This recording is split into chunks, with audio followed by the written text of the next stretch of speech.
Hello, welcome back to Lost Mythologies, where we cover interesting and mysterious mythologies from different communities around the world. If you're new here, make sure you subscribe to the channel so you receive a notification every time I upload a new video.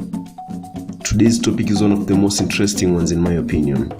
But before we get to the main section of the video, allow me to mention that this practice is no longer as widespread as it was several centuries ago before civilization was introduced in Africa by the Europeans in the 20th century. With that in mind, let us get to the main section of the video and look at how 𝗪𝗪s are traditionally allowed to share their wives. If you watched my previous video on how 𝗪𝗪s pray to the gods before going for a hunt, then you remember that I mentioned 𝗪𝗪s were hunters, gatherers and long distance traders. And since all the main trade centers were located hundreds of kilometers away from each other at a time when vehicles did not exist, it was normal for 𝗪𝗪 tribesmen to spend months or even years on the road away from their families. However, to ensure their families back at home will be safe, the guys will usually appoint someone who will watch over their families in their absence. And as expected, someone will usually select someone they felt comfortable with, such as a brother, best friend, or cousin.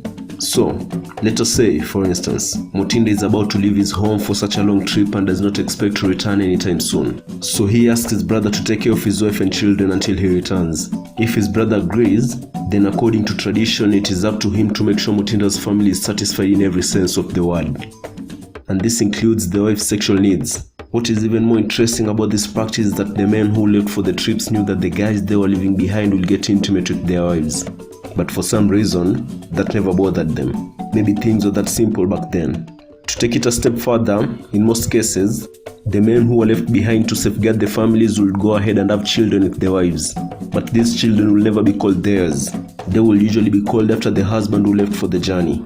So, let us say, for example, Mutinda's brother proceeds to have children with Mutinda's wife while Mutinda is away on his journey.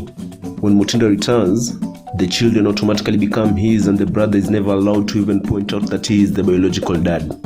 That said, before coming back from his journey, Mutinda is supposed to give his brother at least 1 month's notice that he is about to return. This is important because it allows the brother to get his affairs in order and leave the compound before Mutinda gets home. That's it for today. If you have any topics from the 𝗪𝗪 community you think I should cover, please leave a comment below. And if you like the content, please like the video and subscribe. This helps the channel grow and allows me to make more videos in the future. Thank you and see you again next week.